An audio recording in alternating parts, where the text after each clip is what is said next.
Time is a very difficult thing to pin down. There's a famous saying of St. Augustine of Hippo that when he was asked, "What is time?" he said, "I know what it is, but when you ask me, I don't." And yet it seems absolutely fundamental to our life. Time is money, we say. I don't have enough time. Time flies. Time drags. And I think we should go into the question of what this is, because in our ordinary common sense, we think of time as a one-way motion from the past through the present and on into the future. And that carries along with it another impression, which is to say that life moves from the past to the future in such a way that what happens now and what will happen is always the result of what has happened in the past.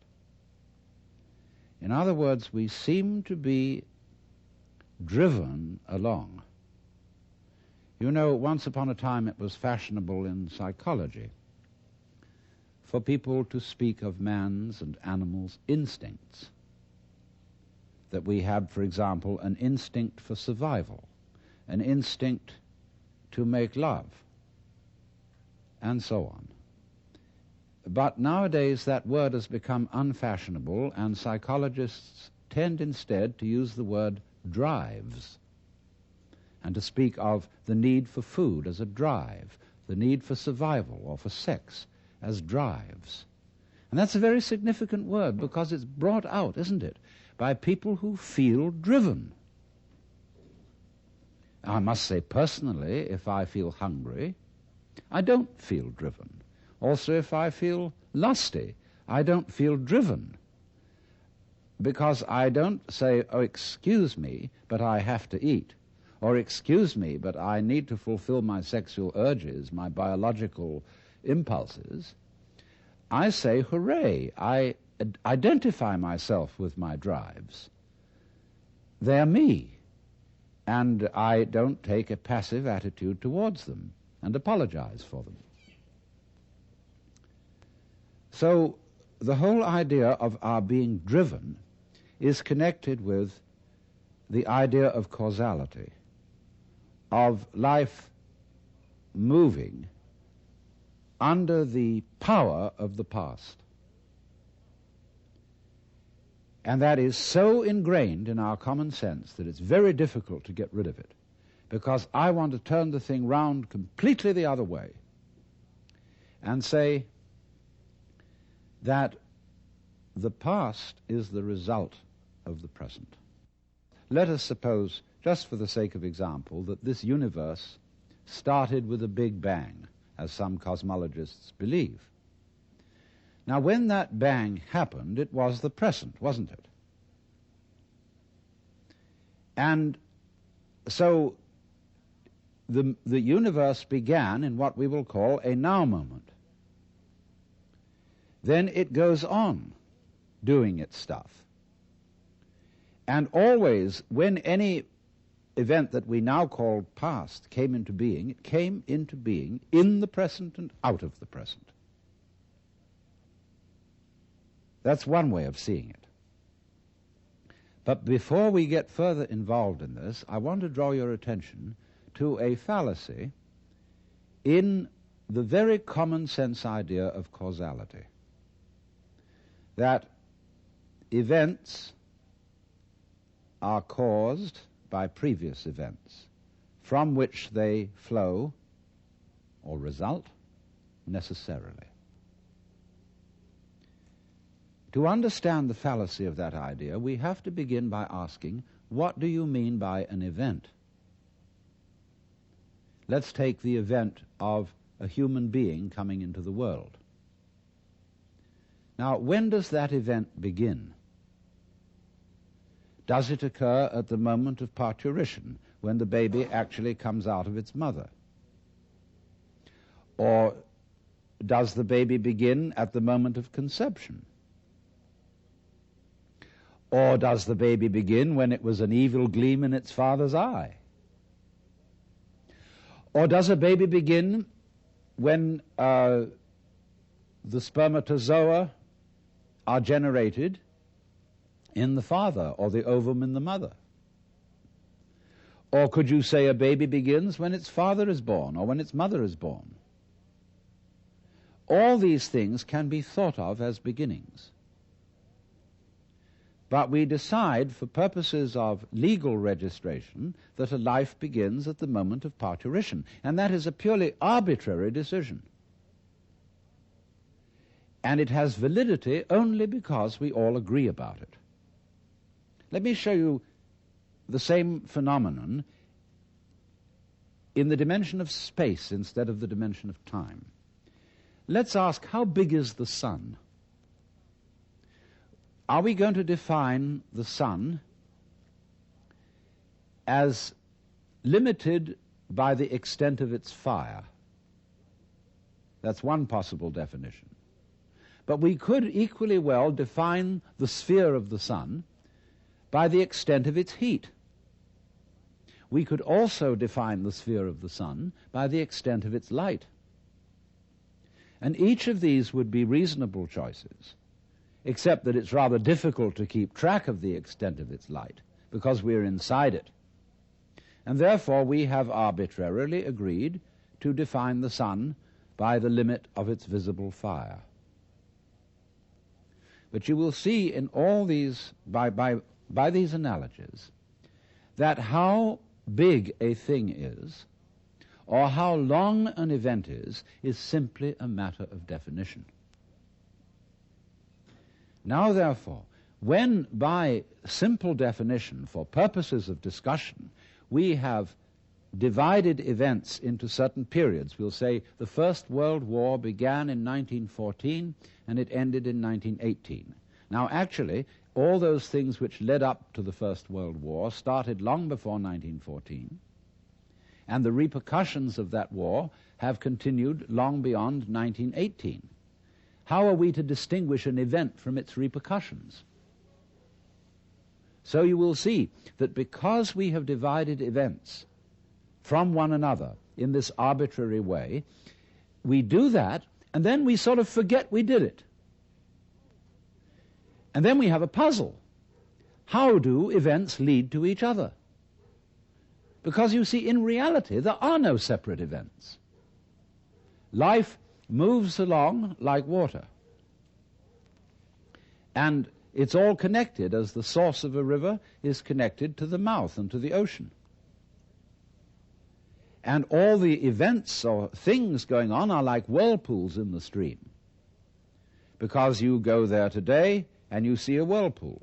You go there tomorrow and you see a whirlpool. But it isn't the same whirlpool because all the water is changing every second. What is happening is not really what we should call a whirlpool, but rather a whirlpooling. It is an activity, not a thing.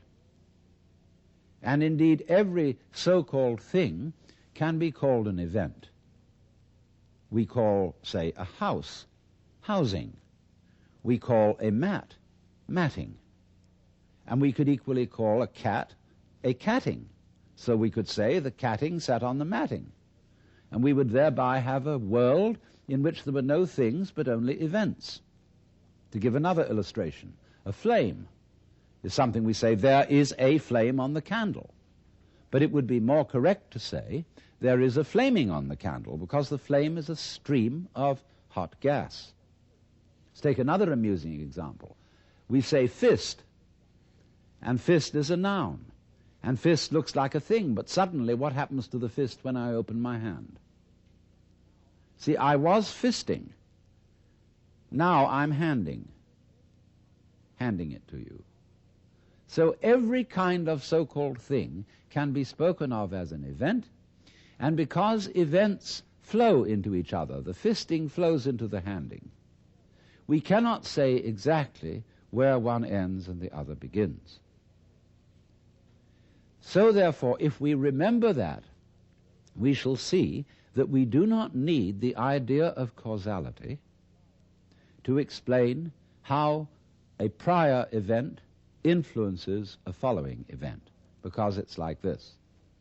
Supposing I'm looking through a narrow slit in a fence, and a snake goes by. I've never seen a snake before, and this is mysterious. And I see through the slit in the fence first the snake's head. Then I see a long, trailing body, and then finally the tail. I say, well, that was interesting. Then the snake turns round and goes back. And again I see first the head, and then after an interval the tail. Now, if I call the head one event and the tail another, it will seem to me that the event head is the cause of the event tail, and the tail is the effect. But if I look at the whole snake, I will see a head-tailed snake, and it would be simply absurd to say that the head of the snake is the cause of the tail, as if the snake came into being, first the head and then the tail. The snake comes into being out of its egg as a head-tailed snake. And so in exactly the same way, all events are really one event. We're looking, when we talk about different events, we're looking at different sections or parts of one continuous happening.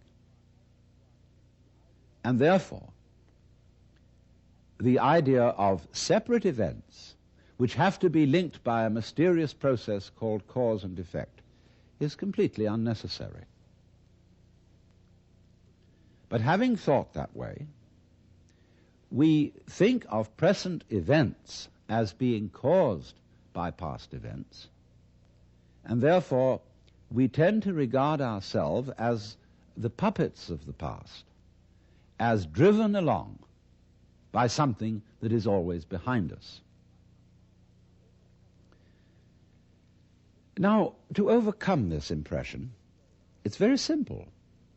You begin again with an experiment which I suggested in a previous talk about meditation. Approach the world through your ears. If you shut your eyes and make contact with reality purely with your ears, I mean, it's kind of silly perhaps to shut your eyes when you're looking at television, but do it just for a moment. And you will realize that the sounds you are hearing are all coming out of silence. You hear, and it fades away, fades, fades, fades, fades, and finally disappears. It's a curious world, this, isn't it? Because you hear all the realities in it, the sounds, suddenly coming out of nothing. You don't see any reason for them to begin. They just appear, and then they echo away through the corridors of the mind, which we call memory. Now, if you open your eyes, it's a little harder to see this with your eyes because, unlike sounds, the eyes sound static. Or rather, they look static. Everything looks still to your eyes. But you must understand that the world you are looking at, say when you look at a light, that light is vibrating. All material things are vibrations, and they are vibrating at you now in the same way as the sound was vibrating on your ears. In other words, the present world that you see is a vibration coming just as the sound comes out of silence. The light is coming out of space. It's coming out of nothing straight at you now and echoing away into the past. So the course of time is really very much like the course of a ship in the ocean. Because here's the ship, you see, and it leaves behind it a wake.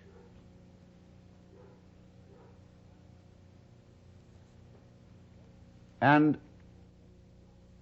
the wake fades out, and that tells us where the ship has been,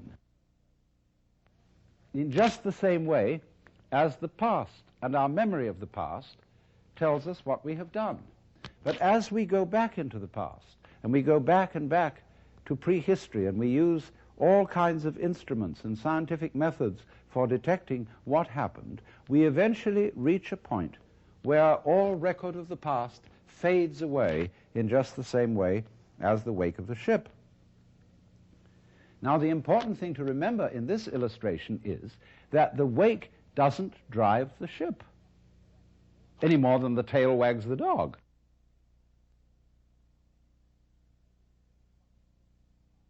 Supposing there's a neurotic, difficult child, and one school of thought used to say, well, bang him about, beat him up, and maybe he'll change. But then they said, oh no, it's not fair to the child to beat him up because it was his parents. They didn't bring him up properly. And so then they say, well, punish the parents. Well, the parents say, excuse me, but our parents were neurotic too, and they brought us up badly, so we couldn't help what we did.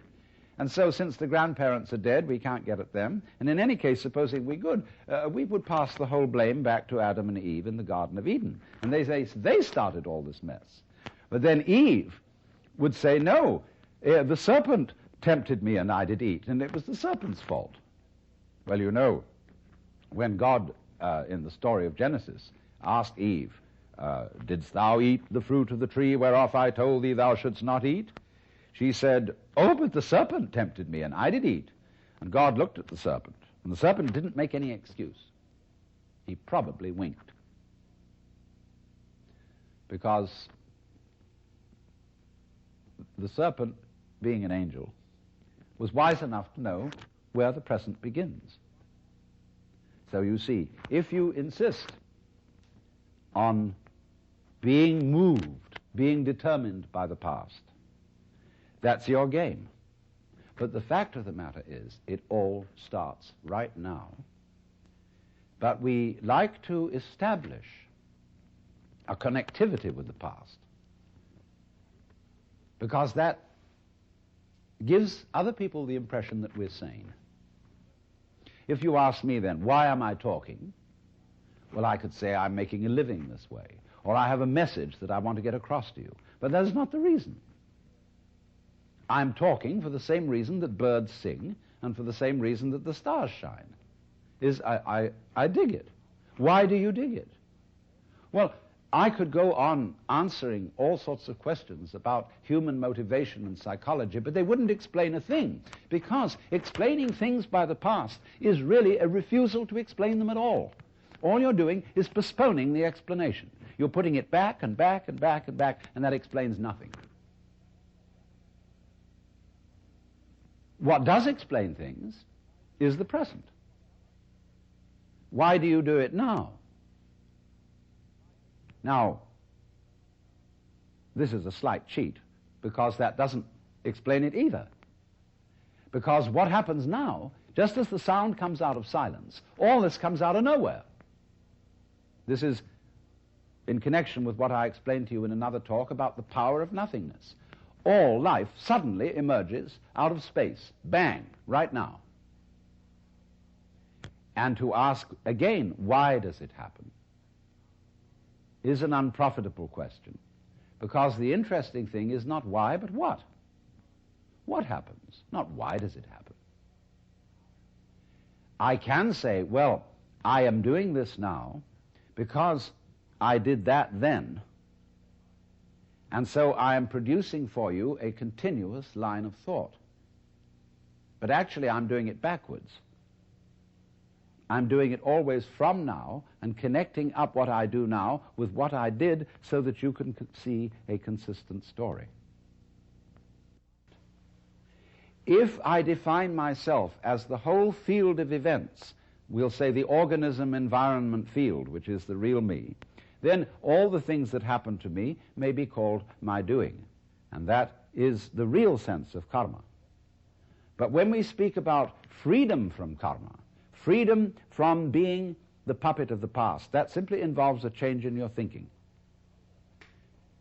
It involves, in other words, you're getting rid of the habit of thought whereby you define yourself as the result of what has gone before, and instead get into the more plausible and more reasonable habit of thought, in terms of which you don't define yourself in terms of what you've done before, but in terms of what you're doing now. And that is liberation from the ridiculous situation of being a dog wagged by its tail.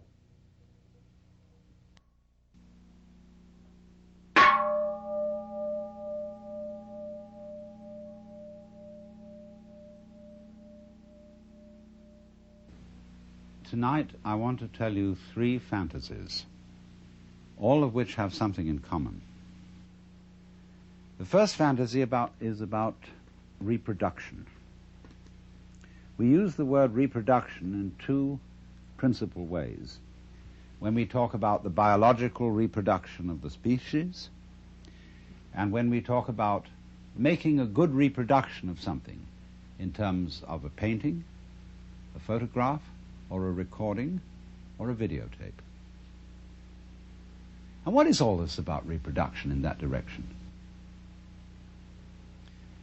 Hundreds of years ago, kings of Europe who wanted to form feudal alliances by marrying the princesses of far-off states would have painters send portraits of the lady in question to see if His Majesty approved of her before he got her. And there's a famous story in which Henry VIII of England was badly cheated in this respect by a too flattering portrait of Anne of Cleves. And therefore there grew up a kind of morale among artists in the European tradition to make faithful reproductions of people. And they perfected their technique, beginning with the marvelous work of the Renaissance painters and the Flemish painters, and going on finally to what was called art officielle in the 19th century. We got what we now call photographic realism. But then they said, isn't there some more scientific way of doing this? And so they discovered the camera. And first of all, there were, remember those brownish daguerreotypes? And people said, well, that is pretty. It really looks like Grandpa, doesn't it? And then they said, but there are several things missing. It isn't colored. So first of all, they tinted them. And then they said, well, it's real lifelike. But then they went on to say, but there are some people whose whole style of life, whose personality is in the way they move. And if you just take a static shot like that, the personality isn't there. It's the way they go. So they said, we've got to have some way of making people move. So they invented the movies. And I remember when the first movies came out, they were all going everybody was going, in a jerky way. Then they smoothed it out and they said, oh, that's real lifelike. But they said then, but there's another thing about reproducing people, which is that they talk, and a whole lot of their personality is in the voice. So can't we have them talking at the same time that they move? So they invented the talkies. And then to get it more lifelike still, they colored them. They said, wow, now we're really getting somewhere. Then, to make it even more real, they put it in 3D. And you had to wear sort of spectacles over your face to see it that way. But then they went on to say, why is it that every time we want to see one of these things, we have to go down to the center of town? Can't we have it all at home? And so television came on. And in television, they first of all started out with black and white, and it was kind of like Robert Benchley once described the cuts in French newspapers as all looking as if they'd been made on bread. Well, that was television in a certain period. And then they improved it, and then they colored it, and that's where we are now. Not quite. Because somebody has come out with the thing that we shall all be seeing soon, which is the hologram. A television image produced by laser beams where you see a 3-dimensional figure out in the air in front of you. I say, isn't that marvelous? Whew. And then, but of course, when you go up to it and you put your hand on it, your hand goes right through it. You can't touch it. And you see, that was always the trouble with television. because you look at whatever you're seeing behind a screen. It's intangible, it doesn't smell, and it won't relate to you. So these are further problems to be solved in the techniques of electronic reproduction. And they'll do it. They'll first of all manage a way in which the electronic emission sources can solidify and make the air vibrate so that you go up and you touch the figure and you won't be able to push your hand through it because the air will be going faster than your hand. Imagine that. You can actually, if there's a beautiful dancer on the television, you'll be able to go up and embrace her. But she won't know you're there. And she won't respond to you. And you'll say, well, that's not very lifelike. Just as they once said, if the photograph doesn't move, it's not very lifelike. If it doesn't talk, it's not very lifelike. They'll next say, if the reproduction in 3 dimensions solid doesn't respond, it's not very lifelike.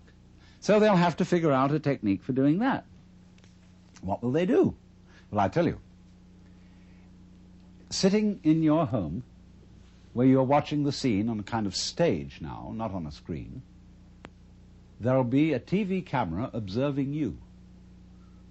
And that TV camera will report back everything you do into a computer.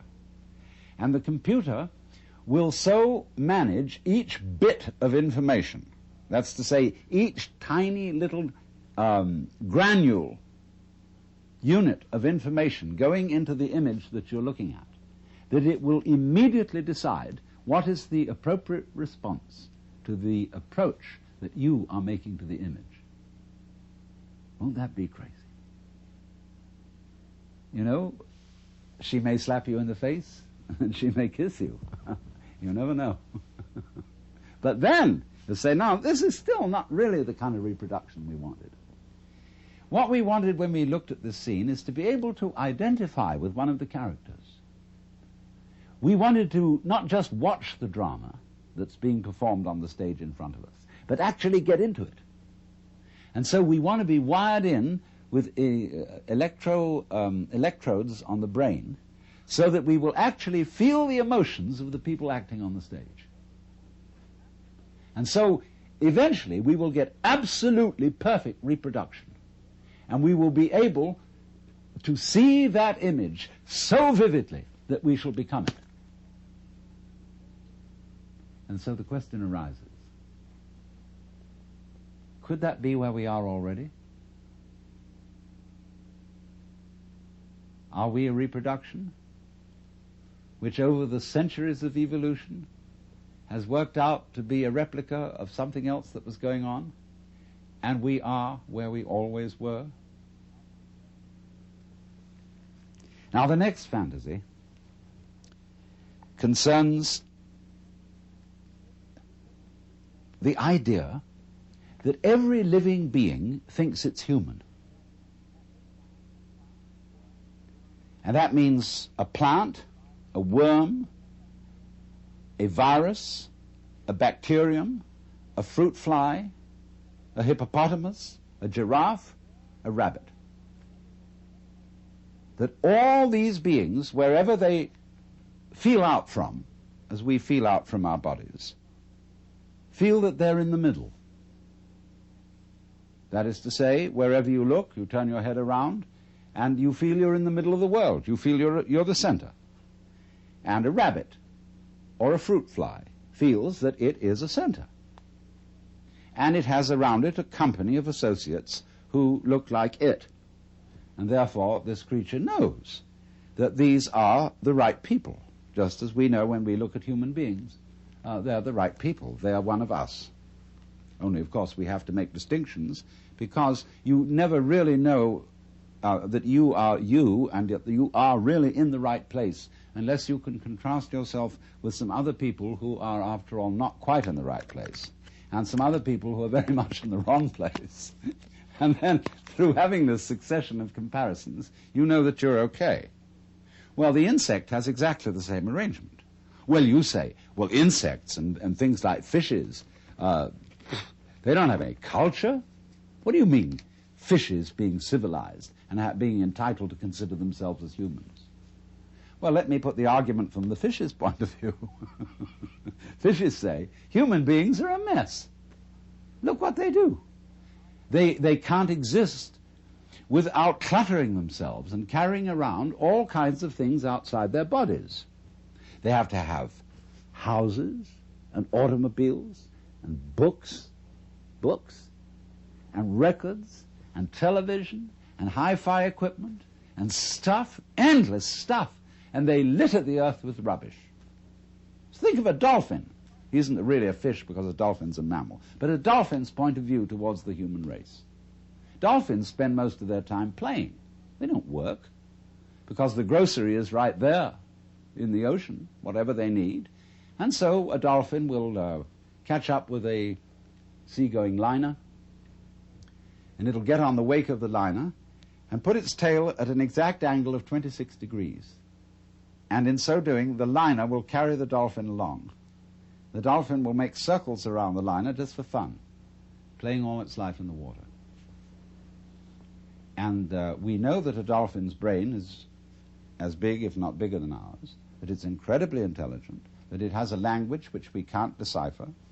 And the person who knows most about dolphins in the United States, Dr. John Lilly, is a friend of mine, and he said he came to the conclusion that dolphins were too smart to tell us their language. So he abandoned this project. He said he would no longer keep such a highly civilized being in the concentration camp of a zoo, and that it should go back to the ocean.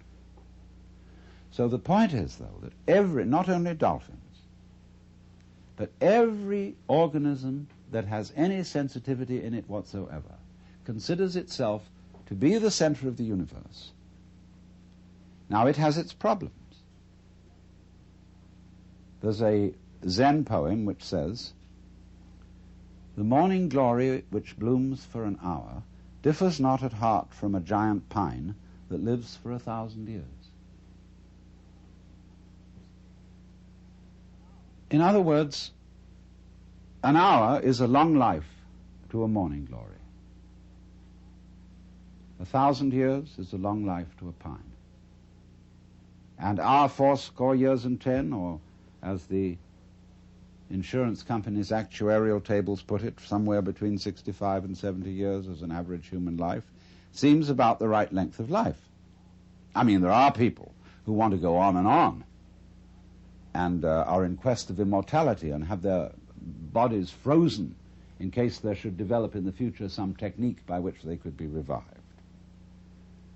But I really don't go for that idea, because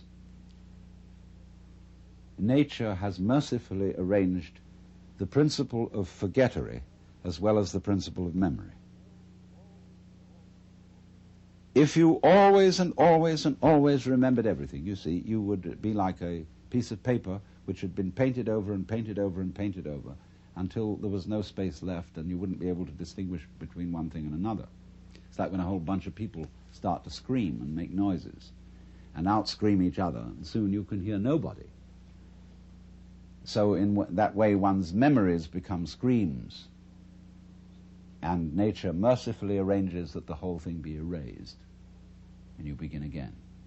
You see, it doesn't matter in what form you begin, whether you begin again as a human being, or as a fruit fly, a butterfly, or a beetle, or a bird.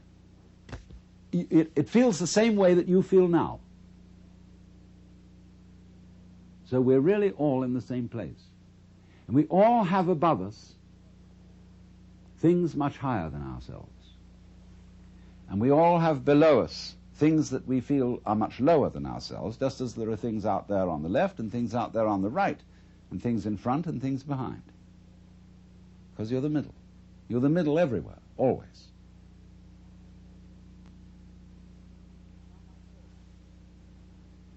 Now my third fantasy. Nobody has, it seems to me, really seriously asked the question, how do stars begin? Why? How out of space do these enormous radioactive centers arise?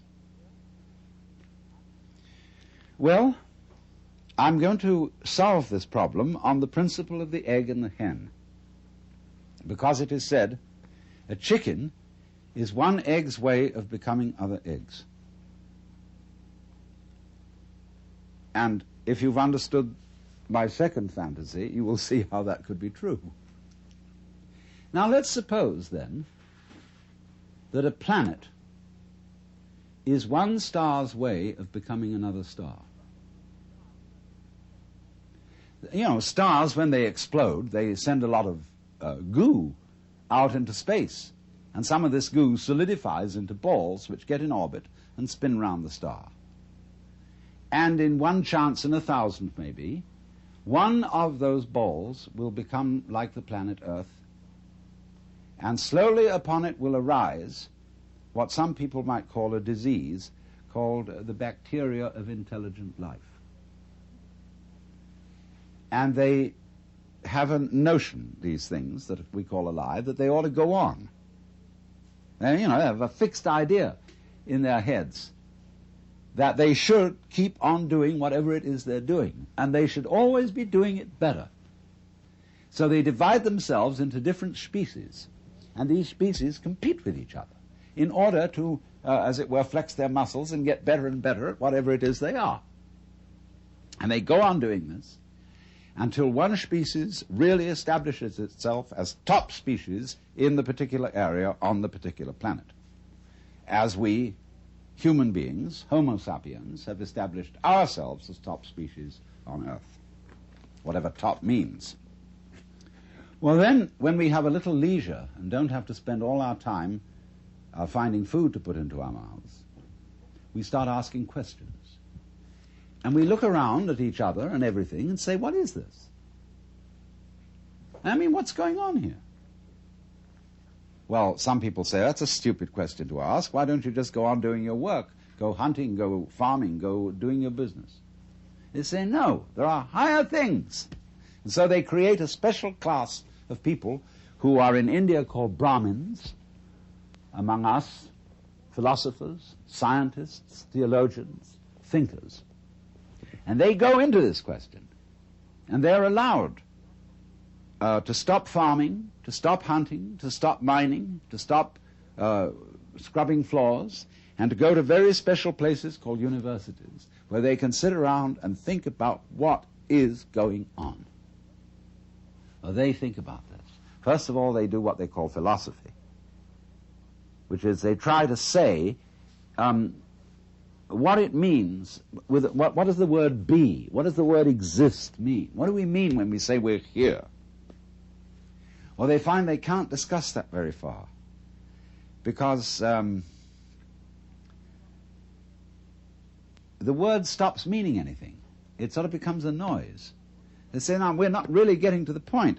What we've got to do is, instead of thinking all the time and just theorizing and talking words about what's going on, we've got to investigate it experimentally.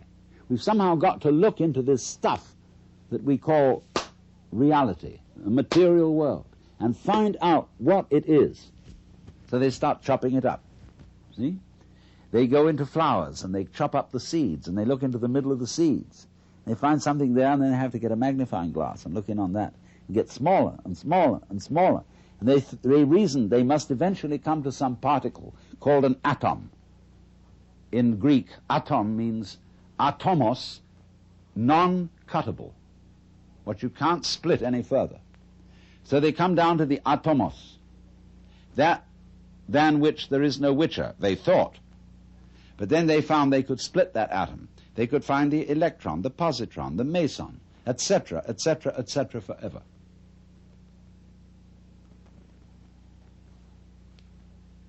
And so they said, well, this is real science, because we've now found out that every atomos of matter contains immense energy, and that we could come to the point where we could release the energy in the atom. And the trouble with intellectual people is that anything that can be done must be done. And so eventually, in the necessary course of the development of nature, they found out how to blow the earth to pieces and turn it into a star.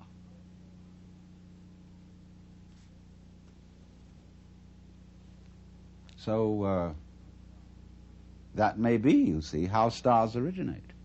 They have planets, like chickens have eggs, and the eggs burst and turn into chickens. And planets burst through the agency of intelligent life and turn into stars, which throw out other mud balls, which some of which stand a reasonable chance, about as reasonable a chance as, say, any male spermatozoon stands when it enters the female womb of becoming a baby. 1 in a million. And those spermatozoa are in exactly the same position as the planets and the stars. Now, I tell you, this is a fantasy. But you may ask me, isn't it a rather unpleasant fantasy? Aren't things going the wrong way, the wrong direction? In other words, if the whole point of life, I mean, this tender biological substance with all its tubes and filaments and nerves, which is so very sensitive, if all this is to end up in fire, into an absolute blaze of light, don't we say, oh, what a shame? Is that the way it ends?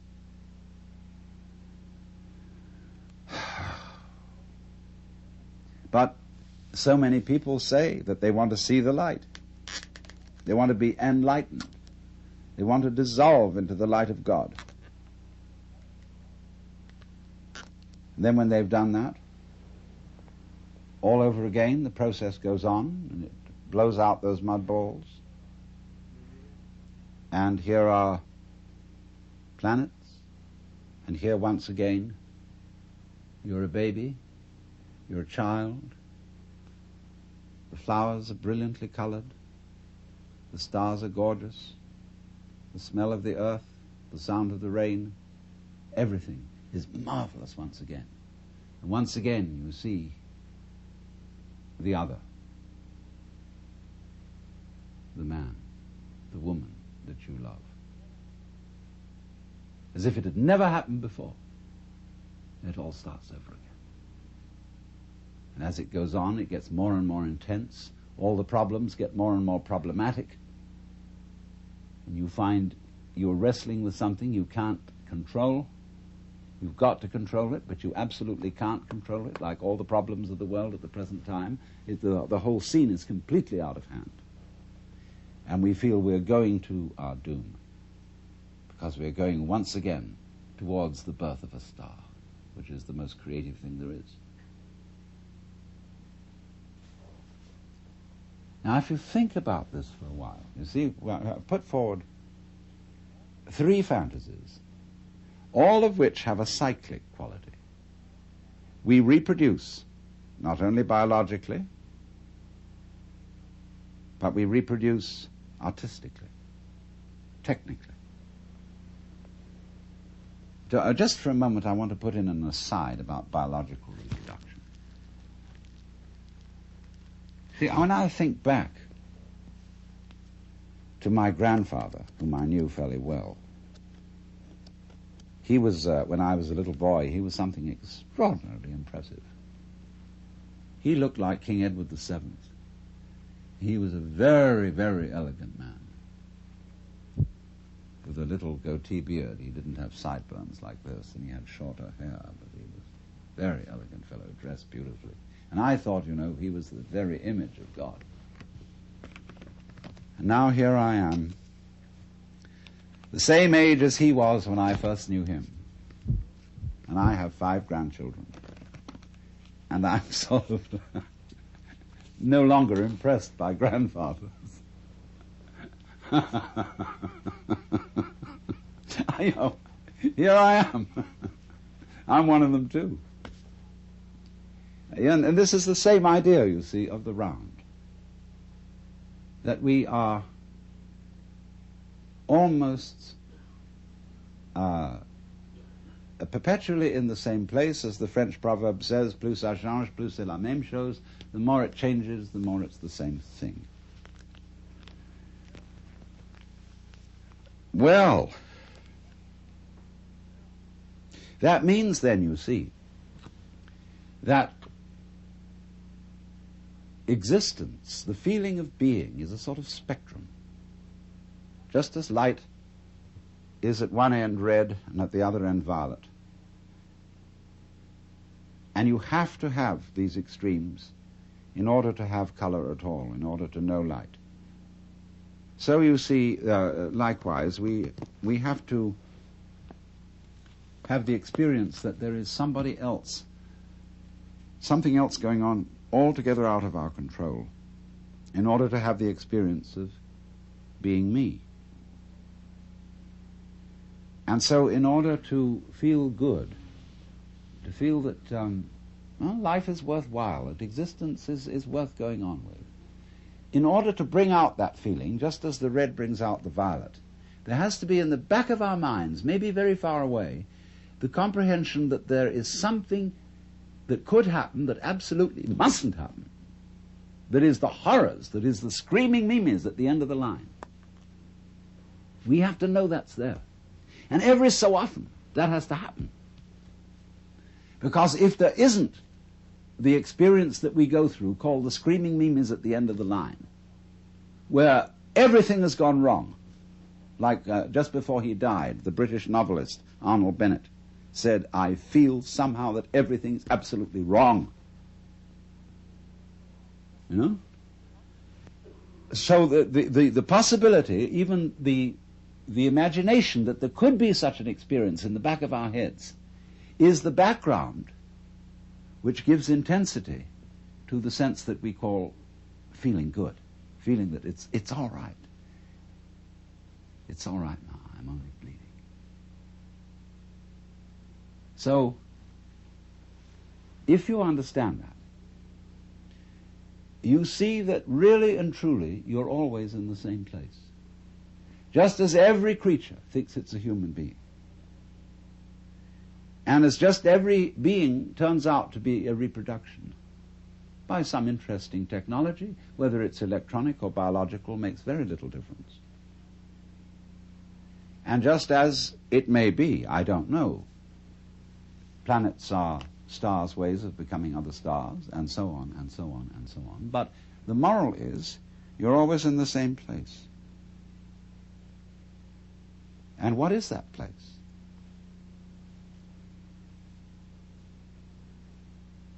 You can ask yourself very, very, I won't say seriously, because this isn't really serious, it's sincere. Ask yourself very sincerely, if that is so, if, in other words, the place in which you are now is the place where everything and everybody else really is, only there's an arrangement to pretend that you ought to be somewhere else. So the place where you are is the place where you're always pretending you ought to be somewhere else. And this is the nature of life. This is the pulse. I ought to be somewhere else. So it's a kind of a gazum like that, see? When if you discover that that's the trick that you're playing on yourself, you become serene. And you don't entirely give up the game because you've seen through it. But you say, it really might be fun to go on playing.